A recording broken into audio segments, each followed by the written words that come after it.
Hey guys, just a quick video before I upload our field trip for the day. This weekend is the anniversary of the worst act of domestic terrorism in American history, the bombing of the Alfred P. Murrah building. I'm not good at the video thing, so we're going to make this work today. I want to tell you where I was 25 years ago. 25 years ago, I was teaching government and minority history in C Hall. It was my first full year teaching.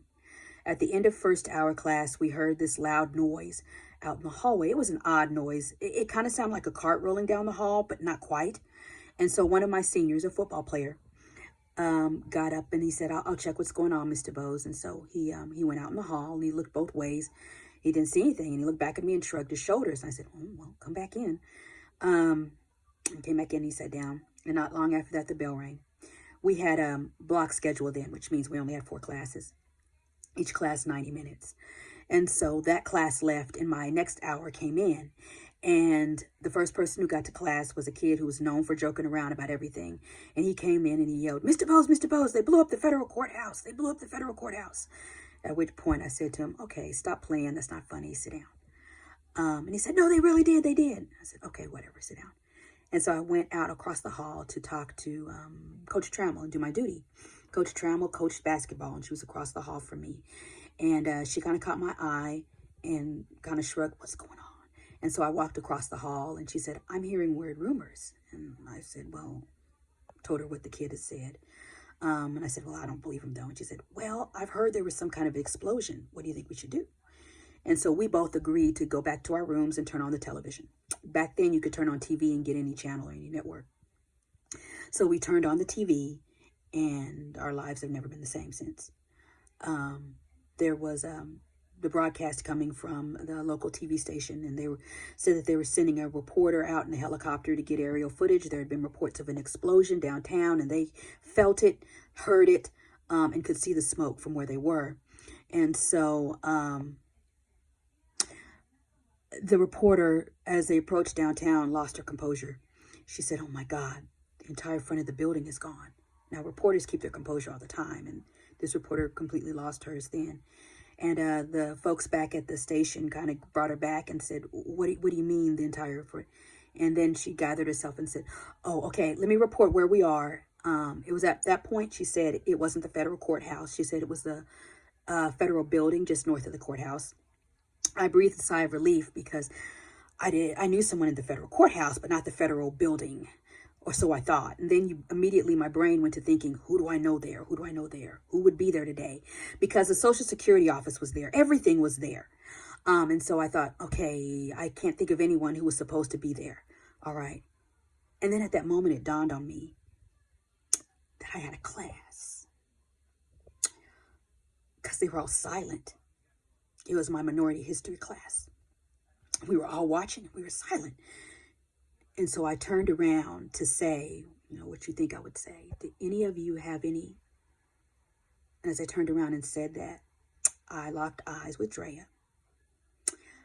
Drea had just moved to us in December. Really bubbly, vivacious, former cheerleader. Her mom was military. Her mother was a single parent. Drea was an only child. This was her mom's last duty assignment. Her mom was in the Army. And she picked Oklahoma City because she thought it'd be a safer place to raise her daughter. And so I saw her eyes and she was bawling. And then I finished my sentence. Anyone who worked there. Andrea said, my mama worked there. And so we all turned around and we looked at her. And I got to go in teacher mode and I say, well, sweetie, you just moved here. There's a lot of confusion. Maybe they got the building wrong. And she said, my mama works there. And then I said, well, maybe it's worse than it looks. She said, my mama works there. And then that kid who joked around all the time, he was just trying to help. He said, well, you don't know the area very well. And by that time, she got agitated. And she said, I know, my mama works there. I helped her move in. And so I said, okay, let's go down to the counselor's office. And so I told the class, what I didn't need to tell them, be quiet, because they were they were silent and in shock too. And so I walked her to the counselor's office. And when I got to the counselor's office, it was pandemonium. Phones ringing off the hook, kids there crying, counselors running around. And I caught the eye of the head counselor at the time and told him, hey, this is Drea. And Drea says that her mom worked there. Can you maybe help her? Now, understand, Drea was an only child, wasn't from here. She had no family here, no one here. And so he, of course, asked the same question that we had asked in class. Well, are you sure? And she was even more agitated, but he calmed her down. Okay, we'll have a seat. We're going to get some phone calls made. We'll find out what's going on, okay? And he looked at me and said, we've got her. We'll take care of her.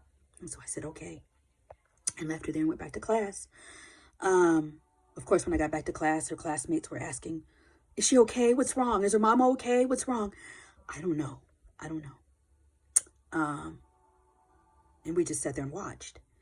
When the bell rang for lunch, I went back down to check and see, had they reached someone. And the counselor said yes, that they were taking everyone who was connected to the fairgrounds for a staging area. I think it was the fairgrounds, to get more information. And they found a friend of her mom's who was going to take her there. And that's where she is now.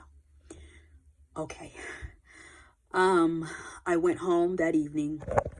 You know, the phone was ringing off the hook at our house. I went to my parents' house to spend the evening because it was just devastating. And people from all over the country were calling family to be sure we were all okay, and we were okay.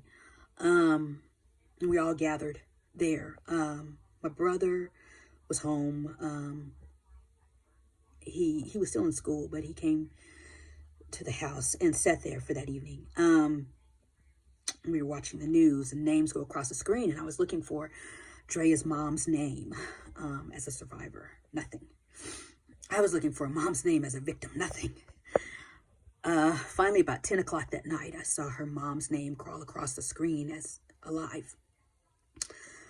I've never wanted to see a name so bad in my life, but her mom was alive. The next day, I got busy calling Drea to check on her because she had nobody. And so, you know, I called to say, who's coming for you, baby? Is someone coming?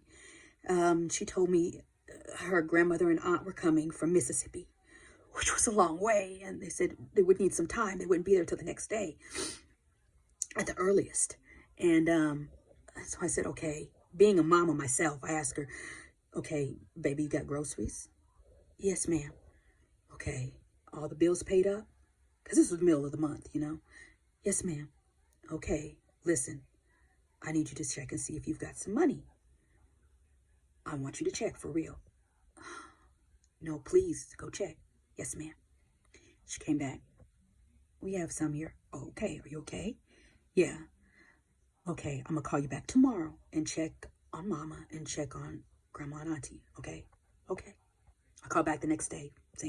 Same drill. You know, how's mama doing? Are they still on their way? Yeah, they'll be here in the morning. Okay. I'll call you back later this evening. Did the same thing that evening. And then the next morning I called hoping grandma and auntie were there, and they were there by then. And so I said, okay, well, I'm going to turn you over to them. Okay. If you need anything, let me know. And she said, okay, thank you. Goodbye. The next day I was in the hallway and I hear this little voice, Mr. Bose, Mr. Bose. She was so bubbly. She was a former cheerleader. Mr. Bose, Mr. Bose. And I look around and it's Drea. And I'm like, girl, what are you doing here? And she said, I came to get my homework. I'm like, are you kidding me? She said, no, really, I came to get my homework. Do you have some homework for me? I said, Drea, no homework for you. No homework. You don't have any homework, baby. And she said, oh, okay. All right, then. And I said, how is everybody? And she said, well, it's still kind of touch and go. I said, okay. And she said, we got in to get some stuff out of my mom's car. Okay, that's good. Insurance papers and stuff. And she said, oh, and I have this for you. And so she said, hold out your hand and close your eyes. And so I did. And I reached out my hand. And she put something in my hand and opened my eyes. And she said, I got that for you. It was a rock. It was a piece of granite, to be precise. The entire building was a crime scene. And she said to me, I picked this up for you because I wanted you to have this. The building was encased in foot-thick granite. The explosion blew that building apart into pieces the size of your fist. That's the power of hate. She said, I picked this up for you because I wanted you to have it because you were the only person who called to check on me. I cry every year. And so it was the best gift anyone could ever give me. It reminds me that hate can be destructive, but love is even more powerful than that. Love can make you love somebody who's not your own child. And so, this year is the 25th anniversary of the bombing of the Alfred P. Murrah Federal Building. And so I'm posting for you a video summarizing what we experienced and we still experience to this day. It is so impactful. It is because of that bombing and the rebuilding of this city that resulted from the massive damage caused by that bomb that we had to rebuild the city and insert some more economic opportunities. So much so we built an arena for a team that didn't exist. And when another city experienced their own trauma, New Orleans, we used that arena to serve as a home away from home for their basketball team, the Hornets, now the Pelicans. It was there in that arena where the New Orleans Hornets spent one season as the Oklahoma City Hornets that a basketball player began his career in the NBA, Chris Paul, as a rookie with the Oklahoma City New Orleans Hornets, brought here because of that destruction and the power of rebuilding and regeneration. He is back home in Oklahoma City. It is because of that day that the Thunder to this day take their new acquisitions to see the site of that destruction. I challenge you to go see it if you never have. Go see it. It's what made your city. The power of love, not hate. Love made your city. So, watch this video. I miss you guys, I do. I know that story was sad. I miss you. Oh, because I know you'll ask. Jerea's mom did make it. She had to retire. She was in the Army and she had to retire. She survived. She survived. For a year after that, Jerea told me that glass was still working its way out of her body to the surface. Timothy McVeigh and Terry Nichols thought that they could destroy us with a bomb. Nah, we're tougher than that. And you're tougher than all this. Love you guys. Bye-bye.